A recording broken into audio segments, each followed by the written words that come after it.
ওয়া ইন কুনতা মিন ক্বাবলিহি লামিনাল গাফিলিন। নবী হে, আমি কোরআন থেকে ওহির মাধ্যমে, ওহি হচ্ছে সিক্রেট মেসেজ, এই সিক্রেট মেসেজের মাধ্যমে আপনাকে সবচাইতে শ্রেষ্ঠতম একটা গল্প শোনাচ্ছি।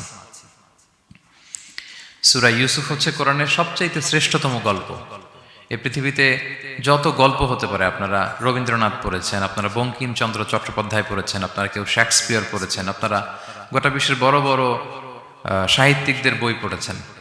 যত সাহিত্য হতে পারে, যত স্টোরি হতে পারে, যত গল্প হতে পারে, এমনকি কোরআনের অন্যান্য গল্পগুলোর চেয়েও এটা শ্রেষ্ঠ, অনন্য, অনবদ্য, আনপ্যারালাল।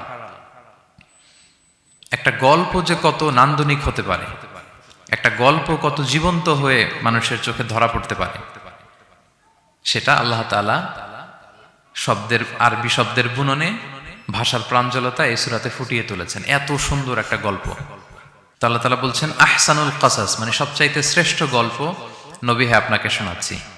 গল্পকে আরবিতে বলে কিসসা। কিসসা বললেই মনে করবেন না যে এটা খারাপ জিনিস। অনেকে বলে আরে উনি তো কোরআন হাদিস দিয়ে কিছু বলে না, খালি কিচ্ছা বলে। কিসসা কিন্তু কোরআনে এসেছে, অনেক নবীর কসস কোরআনে এসেছে। তো সেটা যদি কোরআন থেকে কিচ্ছা হয় বা ঘটনা হয়, স্টোরি টেলিং হয়, দ্যাটস গুড, অ্যাপ্রিশিয়েটেড, রেকমেন্ডেড। তো আল্লাহ গল্প কেন বললেন কোরআনে, এবং শ্রেষ্ঠ গল্প পরে আল্লাহ তাআলা স্টেটমেন্ট দিলেন আহসানুল কাসাস, সবচেয়ে শ্রেষ্ঠ গল্প ইউসুফের গল্প। কারণ কি? কারণ গল্প মানুষকে আকৃষ্ট করে।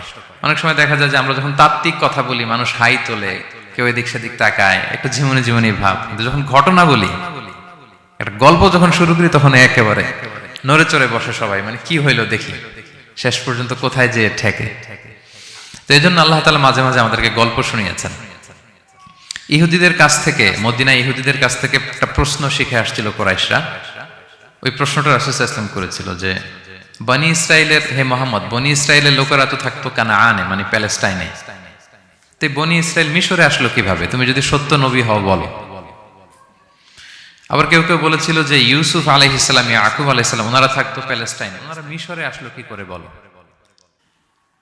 আবার সাহাবারা মাঝে মাঝে মক্কায় বলতেন, ইয়া রাসূলুল্লাহ, শুধু জান্নাত জাহান্নামের আয়াত, আখিরাতের আয়াত, তাওহীদ শিরকের আয়াত, এগুলো আমাদেরকে বলা হয়, কোনো ঘটনা কোরআনে বলা হয় না কেন? আমাদেরকে যদি একটা ঘটনা শোনাতেন আমরা ইন্সপায়ার্ড হতাম।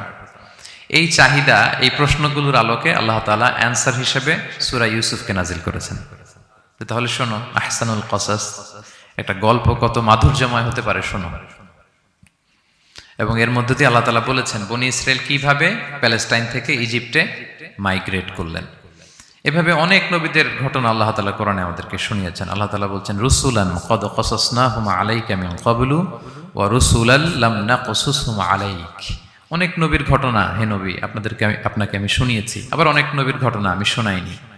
তো যেগুলো আমি শুনিয়েছি এগুলো আবার আপনি আপনার উম্মতদেরকে শোনান। ফাকসুসিল কসাসা লাআল্লাহুম ইয়াতাফাক্কারুন। আপনি এই কিচ্ছাগুলো, ঘটনাগুলো আপনার উম্মতকে শোনান, যাতে করে তারা চিন্তাশীল হতে পারে।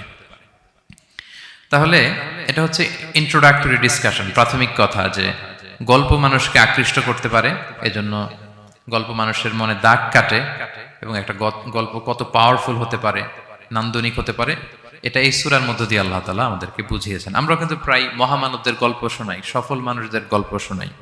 মিডিয়াতে মাঝে মাঝে দেখবেন যে কিছু প্রোগ্রাম করে যে সফল মানুষদের গল্প। তো গল্পগুলো কেন বলে? তাদের সফলতার গল্প শুনলে নিজেরও সফল হতে মনে চায়, মানুষ মোটিভেটেড হয় সফল মানুষের স্টোরি শুনলে। এখানে আপনারা অনেক ব্যবসায়ী আছেন, জীবনের শুরুটা ছিল অনেক কষ্টের, তাই না?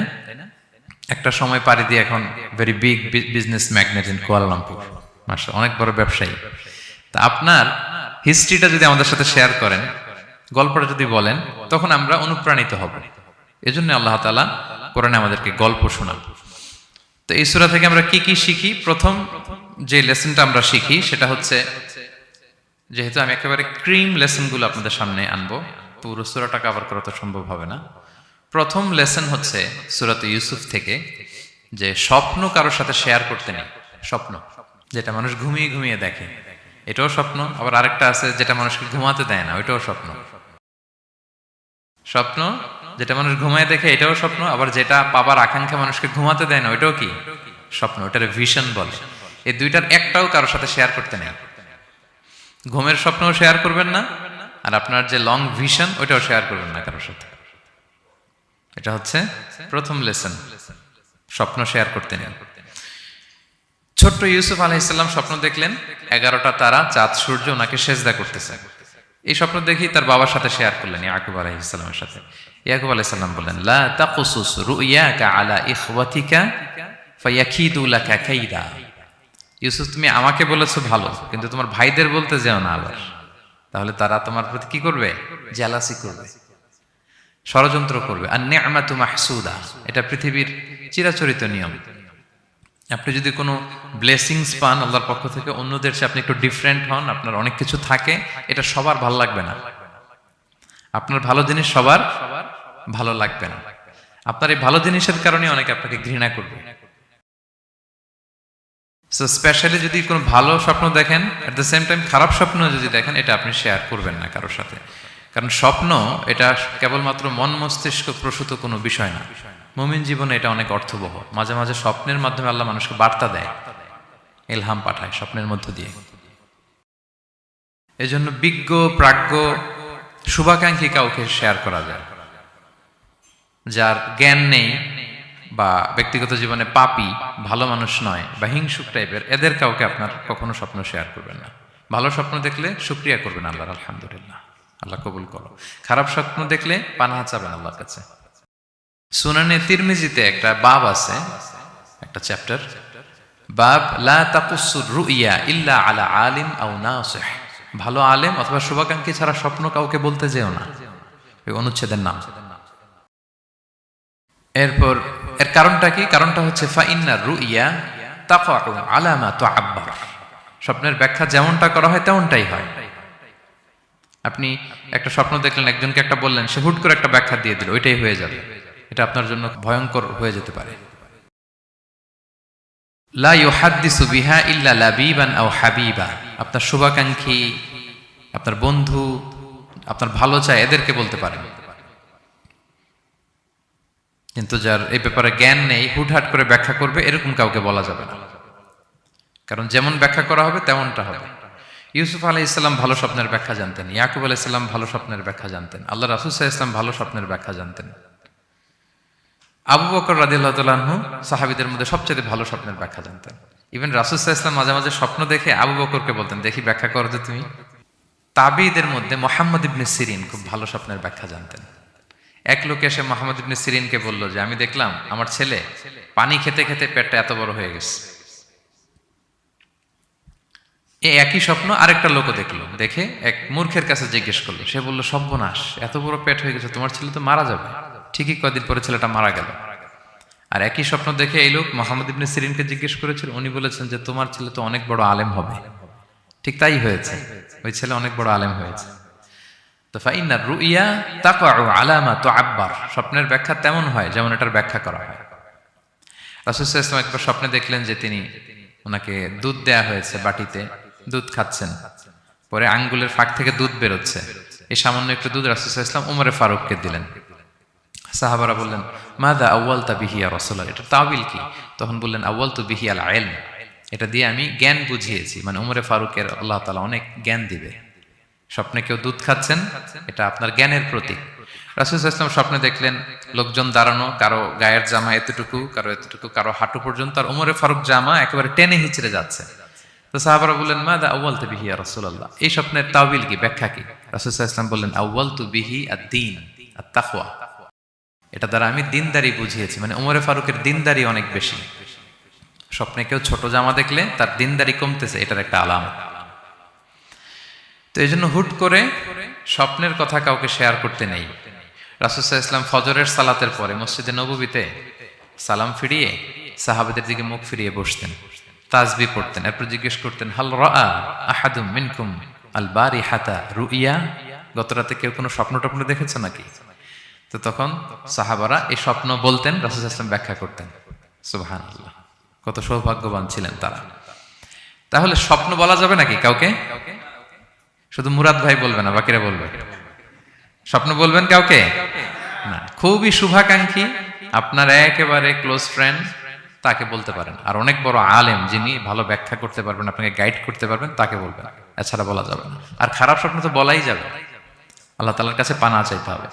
তাহলে ঘুমিয়ে ঘুমিয়ে যেটা দেখি এটা কারোর কাছে বলা যাবে না।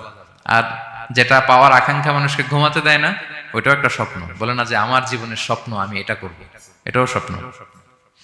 এই ভিশনও শেয়ার করা যাবে না কারোর সাথে। আপনারা তো ব্যবসায়ী মানুষ, টিপস শিখাই দেয় কিছু। বিশাল বড় একটা কিছু প্রজেক্ট নিছেন, শুরু করার আগে আপনি বলে ফেলছেন শেষ, আর এটা হবে না। দেখবেন যে এখান থেকে কনস্পিরেসি, ওইখান থেকে শত্রুতা, ওইদিকে এটা করছে ওইটা করছে, আপনি আর আগাতেই পারবেন না। দুঃখজনক হলেও সত্য, আমরা বাংলাদেশিরা তো এগুলোতে অভ্যস্ত।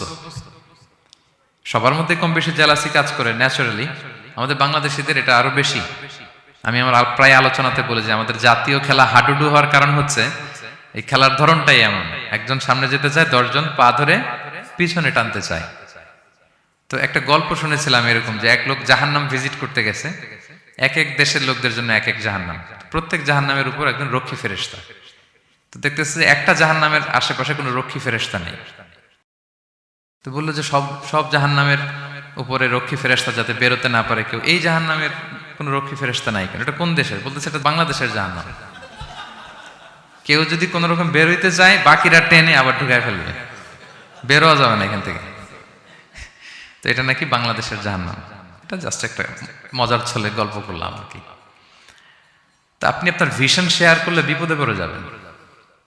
আপনি প্রপার হোমওয়ার্ক করবেন, গ্রাউন্ড ওয়ার্ক করবেন, কাউন্সিলিং করবেন, প্রজেক্ট দাঁড় করাবেন, লঞ্চিং প্রোগ্রামের দিন সবাইকে জানাবেন।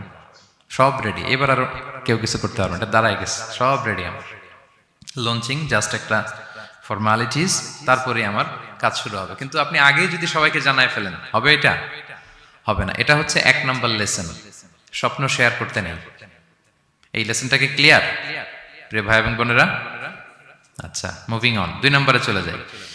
সূরা ইউসুফের 2 নম্বর লেসন হচ্ছে চরিত্র হচ্ছে মানব জীবনের সবচেয়ে দামি সম্পদ, আপনার ক্যারেক্টার।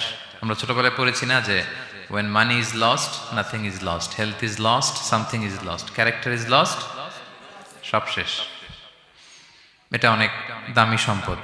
সো এই মোরাল স্ট্যান্ডার্ড বা আপনার এথিক্স, এটাতে কোনো কম্প্রোমাইজ করা যাবে না। চরিত্র শেষ তো সব শেষ। বিশেষ করে যুবক ভাইয়েরা, আপনারা অনেক যুবক আছেন এখানে দেখতে পাচ্ছি।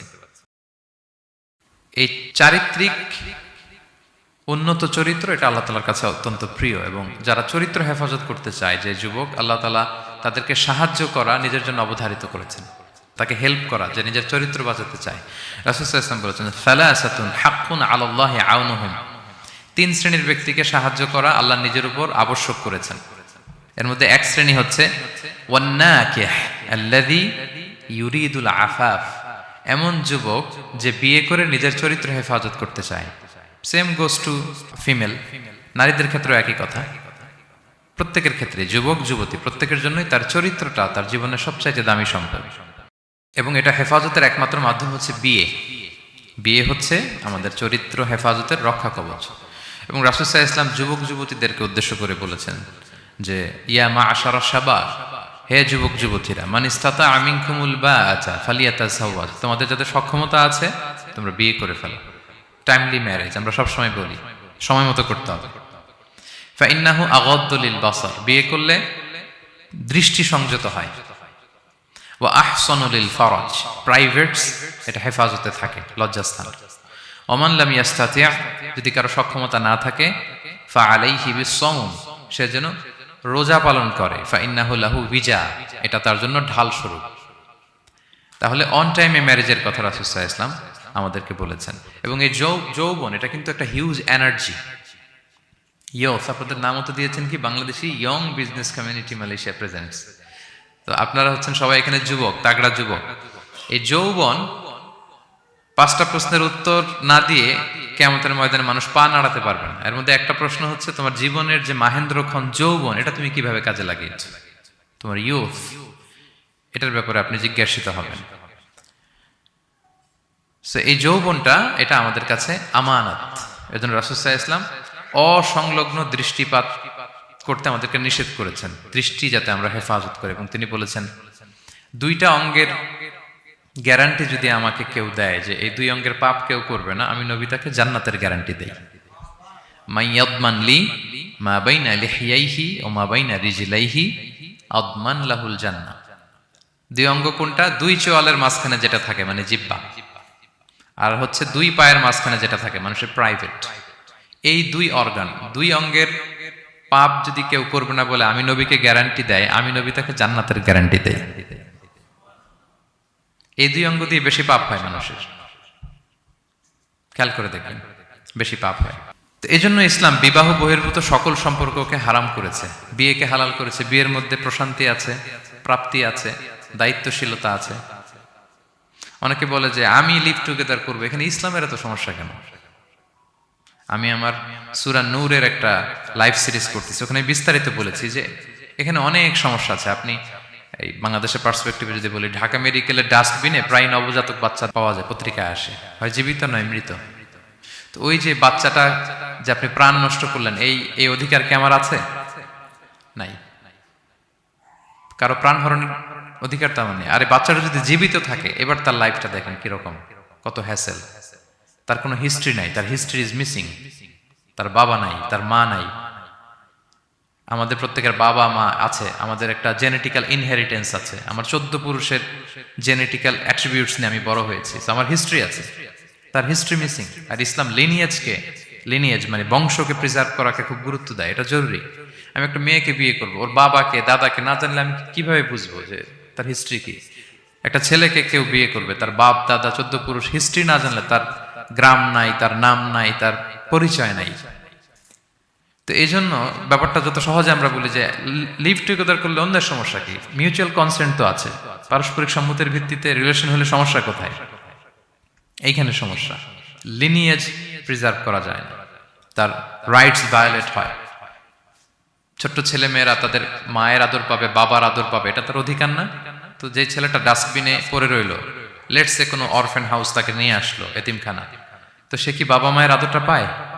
এই ছোট্ট ছেলে নিজের জামা নিজে ধোয়, নিজের কাপড় চোপড় নিজে গুছায়, তার বাবা নাই মা নাই। সে বাইরে বেরোলে দেখে অন্যান্য বাচ্চাদেরকে মা বাবা কত আদর করে, তার হিস্ট্রি সে জানে না। তো কত বড় অপরাধ আপনি করছেন দেখছেন? এজন্য বিবাহ বহির্ভূত সকল সম্পর্ককে ইসলাম হারাম ঘোষণা করে, বিয়েকে ইসলাম বৈধ করেছে। প্রশান্তি আছে, দায়িত্বশীলতা আছে, সামাজিকতা আছে, সভ্যতা বিনির্মাণের একটা স্ট্রাকচার্ড সিস্টেম আছে। এজন্য বিয়ে বহির্ভূত সম্পর্ক হারাম। আপনারা জানেন যে সুন্দরী জুলাইখা ইউসুফ আলাইহিসসালামকে পাপের প্রস্তাব দিয়েছিল, নিষিদ্ধ প্রেমের প্রস্তাব দিয়েছিল। 7টা দরজা বন্ধ করে, ওয়াগাল্লাকাতিল আবওয়াবা ওয়া ক্বালাত হাইতা লাক, 7 দরজা লক করে বলেছিল এসো। আর তখন ইউসুফ আলাইহিস সালাম যে শব্দটা উচ্চারণ করেছিলেন, এটা গোটা বিশ্বের যুবকদের জন্য একটা মহৌষধ। তিনি বলেছিলেন মাআযাল্লাহ, যেটা আমরা বলে অভ্যস্ত, আমরা বলি নাউযু বিল্লাহ, সেম থিং, একই জিনিস। আল্লাহ আমি তোমার কাছে পানাহ চাই। এরকম ইনবক্সে যদি প্রস্তাব আসে, এরকম মেসেজ যদি আসে, পাপের কোনো হাতছানি যদি আসে, আমরা সাথে সাথে কি বলবো? মাআযাল্লাহ। কি বলবো? মাআযাল্লাহ, আল্লাহ এই পাপ থেকে আমি বাঁচতে চাই, আল্লাহ আমি পানাহ চাই। এবং পরে ইউসুফ আলাইহিস সালামকে সে বলেছিল তুমি যদি মেনে না নাও তোমাকে জেলে বন্দী করা হবে, জেলেই পাঠানো হবে। তিনি বলেছিলেন ক্বালা রাব্বিস সিজনু আহাব্বু ইলাইয়া মিম্মা ইয়াদউনানি ইলাই, আল্লাহ যে পাপের দিকে তারা আমায় ডাকে তার চেয়ে জেলখানা আমার জন্য ভালো। তিনি কারাবরণ করেছিলেন, চরিত্র হেফাজতের জন্য কারাবরণ করেছিলেন। তো এই যে বিশুদ্ধ চিত্ত, এই যে চারিত্রিক দৃঢ়তার আর্কিটাইপ, এই ইউসুফ আলাইহিস সালামের এই গল্প গোটা বিশ্বের সকল নওজওয়ানদের জন্য এটা প্রেরণার বাতিঘর, এটা আমাদের জন্য lesson. He is our icon. তো 2 নম্বর পয়েন্টটা ছিল চরিত্র আমাদের জীবনের সবচেয়ে দামি সম্পদ। প্রিয় ভাই এবং বোনেরা, আমরা সব ছাড়লেও আমাদের চরিত্র যেন আমরা নষ্ট না করি। এই পয়েন্টটা ক্লিয়ার সবার কাছে? আচ্ছা, মুভিং অন। 3 নম্বর পয়েন্টস হচ্ছে যারা জীবনে সফল হয়, সফল লোকেরা, তারা কখনো কোনো অজুহাত দেয় না বা অজুহাত খোঁজে না। সফল লোকেরা দেখবেন যে এক্সকিউজ দেয় না। এক্সকিউজ আমাদের, এটা নাই, এটা হয় নাই, ওইটা হয় নাই, আমার ক্যাপিটাল নাই এজন্য ব্যবসা করতে পারি না, আমার মামা খালু নাই এজন্য চাকরি হয় না, দেশে এই সমস্যা এজন্য আমি দাঁড়াতে পারি না। এগুলো কাদের কথা বলেন তো? ব্যর্থদের কথা। যারা সাকসেসফুল ইন দেয়ার ক্যারিয়ার, জীবনে যারা সফল, এরা কখনো কি দেয় না? এক্সকিউজ দেয় না, অজুহাত দেয় না। They create their own path, they create their own space. তারা তাদের নিজেদের রাস্তা গড়ে নেয়। রাস্তা আপনাকে কেউ করে দিয়ে যাবে না, আপনার রাস্তাটা আপনাকে করতে হবে। তো এই যে অজুহাত দেয় না, সামনে শুধু আগায়, ইউসুফ আলাইহিসসালাম এক্ষেত্রে আমাদের জন্য আদর্শ। আপনি একটু খেয়াল করে দেখেন, এই যে আমাদের মধ্যে এত হতাশা, এটা নাই ওইটা নাই, এত হতাশা, হতাশ হওয়ার মতো কি ছিল না ইউসুফ আলাইহিসসালামের জীবনে? বলেন, হতাশাগ্রস্ত হওয়ার মতো কি ছিল না? ওনার জীবনে সব ছিল। হতাশ হওয়ার জন্য, হাল ছেড়ে দেওয়ার জন্য যা যা দরকার সব ছিল। ছোটবেলায় ভাইদের ষড়যন্ত্র, ওনাকে পিটিয়ে মেরে আহত করে কুয়ার মধ্যে ফেলে দেওয়া হয়েছে, অন্ধকার কুয়া, ছোট্ট বাচ্চা। সেখান থেকে এক ক্যারাভেন কাফেলা এসে ওনাকে নিয়ে মিশরে বিক্রি করে দিল, দাস কেনাবেচার বাজারে। কৃতদাস উনি, এখন কৃতদাস। আর আমাদের মতো স্বাধীন মুক্ত মানুষ নন, কৃতদাস হিসেবে বিক্রি করে দেয়া হলো, সার্ভেন্ট। আজিজে মেসরের ওখানে যে উনি কৃতদাস হিসেবে জীবনযাপন শুরু করলেন, নারীর ছলনায় এখানে ফিতনার সম্মুখীন হলেন, কারাবরণ করলেন। হতাশ হওয়ার মতো কি ছিল না? বলেন, সব ছিল। উনি তো হাল ছেড়ে দিলে, ইউসুফ আলাইহিসসালামের সবার আগে হাল ছেড়ে দেওয়ার কথা ছিল। কুয়ার মধ্যে যখন পড়ছে, খালাস, আমি শেষ, আমার তো জীবনে আর কোনো আলো নাই। দাস কেনাবেচার বাজার যখন বিক্রি, তখনই তো হাল ছেড়ে দেওয়ার মতো, আমার জীবন তো শেষ, মুক্ত জীবন তো আর নাই। জুলাইখা যখন অত্যাচার করতেছিল, তখনই হাল ছেড়ে দেওয়ার মতো ছিল। জেলখানায় মোর দেন আ ডেকেড, 12 বছর জেলখানায় ছিল, মানে মোর দেন 10 ইয়ার্স, 10 বছরের বেশি। তো তারপরও তিনি কি করেন নাই?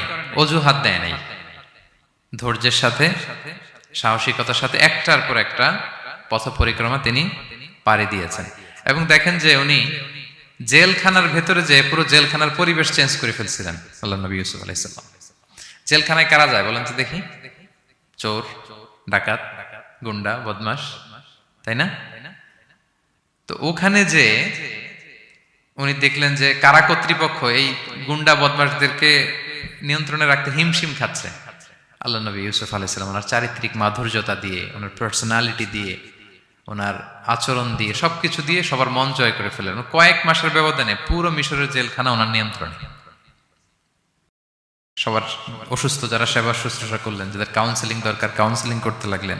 মাঝখানে আবার 2জন কয়েদি স্বপ্ন দেখলো, তারা দেখলো যে এখানে স্বপ্ন বলতে হলে ইউসুফকেই বলতে হবে। ইউসুফ আলাইহিস সালামের কাছে বললো, উনি সুন্দর স্বপ্নের ব্যাখ্যা করলেন।